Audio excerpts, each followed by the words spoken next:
Hello, good morning student. Welcome to CR international school online classes. बच्चों, मैं आपकी हिंदी की टीचर उपस्थित हूं आपके सामने आपको हिंदी पढ़ाने के लिए। बच्चों, मैं उम्मीद करती हूं कि आप अपने घर में सुरक्षित होंगे और सेहतमंद होंगे। आज बच्चों जो हम वर्क करने वाले हैं वो हमारा हिंदी रीडर का वर्क है, यानी हिंदी की जो पाठ्य पुस्तक है हमारी उसका वर्क करेंगे। ठीक है बच्चों, और आज हम पार्ट 4 जिसका नाम है क्या है बिजली, यानी बिजली क्या है, आज इस चैप्टर में हम बिजली के बारे में पढ़ने वाले हैं। ठीक है, कि बिजली क्या होती है, कैसे बनती है, कैसे ये काम करती है, इन सब के बारे में। देखिए बच्चों, आज का जो युग है यानी आज का जो टाइम है वो विज्ञान का टाइम है। ठीक है, विज्ञान ने हमें अनेक सुविधाजनक वस्तुएं प्रदान की, यानी विज्ञान ने ही हमें अनेक ऐसी वस्तुएं दी हैं जिनसे हमारा जो जीवन है, जो लाइफ है, वो आरामदायक हो गई है। ठीक है, इन जिनसे हमारा जीवन अत्यंत सरल हो गया, और ऐसी ऐसी वस्तुओं को जब हम यूज करते हैं तो हमारा जो जीवन है वो बहुत सरल हो गया है। बिजली का आविष्कार भी विज्ञान की देन है। ठीक है, यानी जो बिजली का जो आविष्कार किया था वो किसकी देन है, किसने किया था बिजली का आविष्कार? ये वैज्ञानिकों ने किया था बच्चों, और विज्ञान की ही देन है।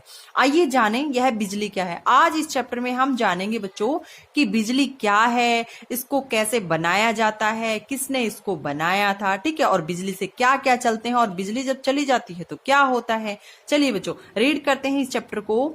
सभी बच्चे अपने अपनी बुक में देखेंगे। देखिए बच्चों, आज के दौर में बिजली की परिभाषा हमारे लिए बहुत सरल है। ठीक है, सरल का मतलब इजी, और परिभाषा इट मीन्स डेफिनेशन, यानी अगर बिजली की डेफिनेशन हम पूछें तो ये बहुत आसान है। बटन दबाओ आ गई बिजली, बटन दबाओ गुल हो गई बत्ती, बटन दबाओ पंखा एसी चल गया, फ्यूज हो गया तो सब बंद हो गया। यानी बटन दबाते हैं तो हमारा पंखा चल जाता है, एसी चल जाता है। ठीक है, और जब फ्यूज उड़ जाता है तो क्या होता है बच्चों, सब कुछ बंद हो जाता है। वास्तव में यह जितना सरल दिखता है उतना है नहीं, यानी जो इतना ये सरल दिख रहा है, आसान दिख रहा है बच्चों, ये उतना आसान नहीं है।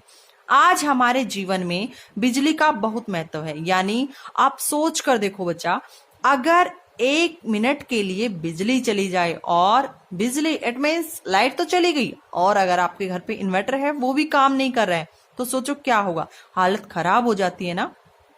देखिए बच्चों, आज हमारे जीवन में बिजली का बहुत महत्व है, यानी बिजली हमारे लिए बहुत जरूरी हो गई है आज के टाइम में। अनेक चीजें बिजली से ही चलती है। हम जितनी भी चीजें यूज करते हैं मोस्टली वो अनेक जो चीजें होती हैं वो बिजली से ही चलते हैं। जैसे हमारा टीवी है, म्यूजिक सिस्टम है, ड्रिल है, प्रेस है, ठीक है, लैपटॉप है, मोबाइल है, ये जितनी भी चीजें होती है, प्रिंटर है, जितनी भी चीजें हैं बच्चों, ये हमारी बिजली से ही चलती है। ठीक है बच्चों, क्या आप जानते हो कि बिजली कैसे बनाई जाती है? यानी आप में से क्या किसी को पता है कि बिजली कैसे बनाई जाती है? आज हम बिजली बनाने की जानकारी हासिल करते हैं, यानी आज इस चैप्टर के अकॉर्डिंग हम पढ़ेंगे कि बिजली कैसे बनाई जाती है, और इसकी जानकारी हम हासिल का मतलब होता है बेटा प्राप्त करेंगे। ठीक है, बिजली के बनने के पीछे वैज्ञानिक सिद्धांत काम करता है। वह वैज्ञानिक सिद्धांत यह है कि जब किसी भी चुंबक को तार से लपेट दिया जाए तो चुंबक घूमना आरंभ कर देता है। यानी जब किसी चुंबक को तार से लपेट दिया जाता है तो चुंबक घूमना आरंभ कर दे। आरंभ का मतलब होता है बच्चों शुरू कर देता है, यानी तार में बिजली की लहर दौड़ने लगती है। यानी जो तार हमने लपेटा था उसमें बिजली की लहर दौड़ने लगती है। ठीक है बच्चों, नेक्स्ट पेज पे देखिए बच्चों, बिजली बनाने के सिद्धांत का आविष्कार 1831 में हुआ था। यानी बिजली सबसे पहले इसका बिजली का आविष्कार कब हुआ था? 1831 में हुआ था। जिस महान वैज्ञानिक के दिमाग की यह उपज थी उनका नाम था माइकल फैराडे। यानी जिस माइकल ने बिजली का आविष्कार किया था उनका नाम क्या था बच्चों? माइकल था। ठीक है, उन्होंने इस बात की खोज की कि यदि हम तांबे के तार को चुंबक के पास ले जाएं तो तार में बिजली यानी करंट का प्रवाह होने लगता है। यानी उन्होंने ही सबसे पहले यह जाना था कि जब हम तार को चुंबक के पास ले जाते हैं तो उसमें क्या होता है बच्चों? उसमें करंट यानी बिजली का प्रवाह होने लगता है। ठीक है, उन्होंने यह निष्कर्ष निकाला कि जब कि एक चुंबक और तार का यदि संबंध कर दें तो तार में बिजली बहने लगती है। यानी उन्होंने यह जब ये प्रोसेस उन्होंने देखा तो उन्होंने ये निष्कर्ष निकाला कि एक जब चुंबक होती है तो उसको चुंबक और तार का यदि संबंध कर दे, यानी तुम चुंबक और तार को आपस में जोड़ दें तो क्या होता है बच्चों, तो तार में बिजली बहने लगती है, क्योंकि तार बिजली का सुचालक है, ठीक है, गुड कंडक्टर है इसका। अब यदि यही तार एक बल्ब से जोड़ दिया जाए और यदि इसी तार को एक बल्ब के साथ जोड़ देते हैं बच्चों, तो क्या होता है, बल्ब जलने लगता है, ठीक है। और आपके रूम में, आपके घर में जो बल्ब है उसमें सेम यही प्रोसेस होता है। आप ध्यान से देखना बच्चों, उसमें एक छोटी सी अंदर वायर होती है ना बच्चों। घूमते हुए तार की यांत्रिक ऊर्जा विद्युत ऊर्जा में बदल जाती है, यानी जब वो तार घूमता रहता है, घूमते हुए तार की यांत्रिक ऊर्जा विद्युत ऊर्जा में बदल जाती है, यानी जो उसकी यांत्रिक ऊर्जा होती है वो विद्युत ऊर्जा में बदल जाती है, इलेक्ट्रिकल एनर्जी में बदल जाती है, ठीक है। सिद्धांतों को लेकर ही बिजली घर कैसे बनते हैं, यानी अब हम ये जानेंगे कि बिजली घर कैसे बनते हैं, ठीक है बच्चों। बिजली बनाने के सिद्धांतों को लेकर ही बिजली घर बनते हैं, यानी बिजली बनाने का जो प्रोसेस होता है, बिजली घर कैसे, सबसे पहले देखिए बच्चों, बिजली घर कैसे बनते हैं, बिजली बनाने के सिद्धांतों को लेकर ही बिजली घर बनते हैं। यानी बिजली घर क्यों बनते हैं, बिजली बनाने का जो प्रोसेस होता है उसी को लेकर, उसी के सिद्धांत को लेकर ही बिजली घर बनते हैं। बस अंतर यह है कि यहाँ पर काम बहुत बड़े स्तर पर होता है, यानी यहाँ पर जो वर्क होता है वो बड़े लेवल पर होता है। बहुत बड़ा चुंबक, बहुत अधिक मात्रा में तांबे का तार, कौन सा बच्चों, तांबे का तार को लपेटने के लिए छड़, और उसको लपेटने के लिए क्या चाहिए, एक लोहे की छड़ चाहिए हमें। छड़ को चलाने के लिए एक बड़ी मशीन, और उस मशीन को ऐसे ऐसे राउंड में घुमाने के लिए हमें क्या चाहिए, एक मशीन चाहिए। इस मशीन को चलाने के लिए भाप ऊर्जा की आवश्यकता, और ये जो मशीन चलेगी वो किससे चलेगी, भाप ऊर्जा से चलेगी।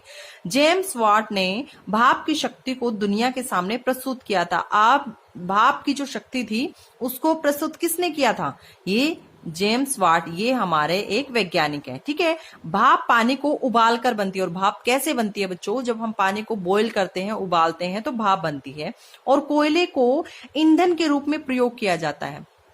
और इसमें क्या होता है बच्चों, इसमें कोयले को ईंधन के रूप में, यानी जब बिजली बनती है तो बड़े पैमाने पर, तो ईंधन के रूप में, यानी जब उसके नीचे ईंधन जलाएंगे तभी तो वो बॉईल होगा, और बॉईल होने के बाद क्या, पानी बॉईल होगा, पानी बॉईल होने के बाद उसमें से भाप निकलेगी, तो उसमें जो ईंधन की जरूरत होती है उस ईंधन के रूप में किसका यूज किया जाता है, कोयले का यूज किया जाता है, ठीक है। इस प्रकार कोयले से चलने वाले बिजली घर को थर्मल पावर प्लांट कहते हैं, और इस प्रकार जो कोयले से जो चलता है उस प्लांट को क्या कहते हैं बच्चों, थर्मल पावर प्लांट कहते हैं, ठीक है। क्या कहते हैं, थर्मल पावर प्लांट, ठीक है।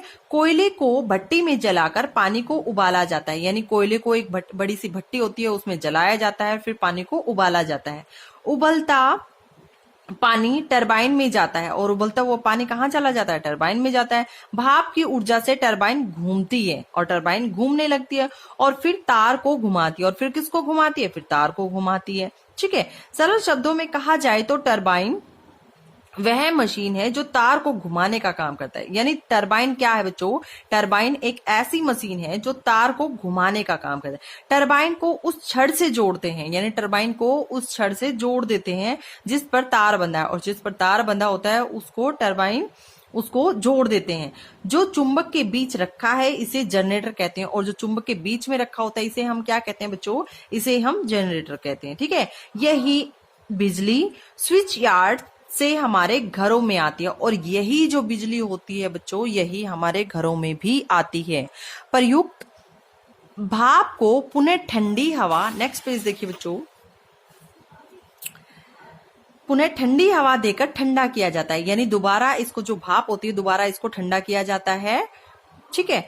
तब यह पानी में बदल जाते हैं, और जब इसे ठंडा किया जाता है तब यह पानी में बदल। बच्चों आपको अगर ये प्रोसेस घर पे देखना है कि भाप कैसे बनती है, तो देखो, आप अगर पानी को बॉईल करने के लिए रखते हो ना बच्चों, उस पे आप एक प्लेट वगैरह ढक सकते हो, ठीक है। और जब पानी बॉईल होगा तो आप देखोगे कि उस प्लेट को हटाने के बाद आपको हाथ नहीं लगाना है, क्योंकि वो बहुत गर्म हो जाती है।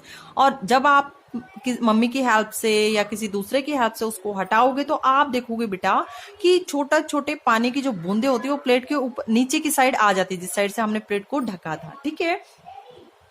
ये होती है बच्चों भाप, यानी भाप पहले भाप बन जाती है और भाप बन के वो पानी का रूप दोबारा ले लेती है, फिर दोबारा इसे गर्म करके भाप बनती है, फिर दोबारा इसे क्या फिर ये प्रोसेस जो क्या होता है, ये जो पहले इसे ठंडा किया जाता है तब यह पानी में बदल जाती है, फिर यह पानी में बदल, फिर दोबारा इसे गर्म करके भाप बनती है, यानी फिर दोबारा इसे गर्म करके भाप बनाते हैं। थर्मल प्लांट के अतिरिक्त हाइड्रो पावर प्लांट भी होता है, यानी एक होता है थर्मल प्लांट जिसमें कोयले को ईंधन के रूप में जलाकर बिजली बनाई जाती है, और एक होता है बच्चों हाइड्रो पावर प्लांट, ठीक है, इसमें पानी के माध्यम से बिजली बनाई जाती है। अब उसमें किसके माध्यम से बनाई जाती थी, उसमें कोयले को ईंधन के रूप में यूज करके पानी को बॉयल करके तब बनाई जाती, ठीक है। और इसमें हाइड्रो पावर प्लांट में क्या होता है, इसमें पानी के माध्यम से बनाई जाती। कैसे बच्चों, इसमें पर्वतों पर पानी को रोककर इकट्ठा किया जाता है, यानी जितने भी ऊंचे ऊंचे पर्वत होते हैं उन पर रोककर पानी को इकट्ठा किया जाता है। पानी को रोकने के लिए बांध बनाए जाते हैं, यानी पानी को रोकने के लिए बच्चों क्या करते हैं, बांध बनाए जाते हैं, ठीक है, यानी जिससे वो पानी इकट्ठा हो जाए। ओके, आगे देखिए बच्चों, इस पानी को बहुत तेजी से टरबाइन पर गिराया जाता है, और जो टरबाइन होता है यानी जो उसमें वो तार लिपटी होती है, इस तरह की जो टरबाइन होती है उस पर इसे ऊपर से तेजी से प्रेशर के साथ इसे गिराया जाता है, जिससे वह चलने लगती है और जिससे वह टरबाइन चलने लगती है। इस प्रकार से बनी बिजली को हाइड्रो इलेक्ट्रिसिटी कहते हैं, यानी इस प्रकार जो बिजली बनाई जाती है उसको बच्चों कहते हैं हाइड्रो इलेक्ट्रिसिटी, ठीक है। भाखड़ा नांगल बांध इस प्रकार की बिजली बनाने में सहायक है, और जो भाखड़ा नांगल बांध है ना बच्चों, इसका नाम तो आपने सुन ही रखा होगा। ये जो बांध है इस पे इसी तरह से बिजली बनाई जाती है, और इसको हम क्या कहते हैं, हाइड्रो इलेक्ट्रिसिटी, ठीक है, इसको हाइड्रो इलेक्ट्रिसिटी कहते हैं। और ये जो वर्क होता है वो कहाँ होता है, भाखड़ा नांगल बांध पर भी इस ऐसे ही वर्क किया जाता है, ऐसे ही बिजली बनाई जाती है, ठीक है। यानी आज जो हमारे घर में अवेलेबल है वो बिजली, आज हमने देख लिया कि इस चैप्टर के अकॉर्डिंग कि इसको कैसे बनाया जाता है, इसका प्रोसेस क्या होता है, कैसे ये हमारे घर में पहुंचती है, और इसके बिना हमारी लाइफ में कितनी प्रॉब्लम होती है, ठीक है बच्चों। आज की इस वीडियो में पढ़ेंगे यहीं तक। आई होप सभी बच्चों को ये चैप्टर अच्छे से समझ में आया होगा। फिर भी अगर किसी बच्चे को कोई प्रॉब्लम है या डाउट है तो आप मुझे कॉल कर सकते हो, ठीक है बच्चों। Thank you, have a nice day.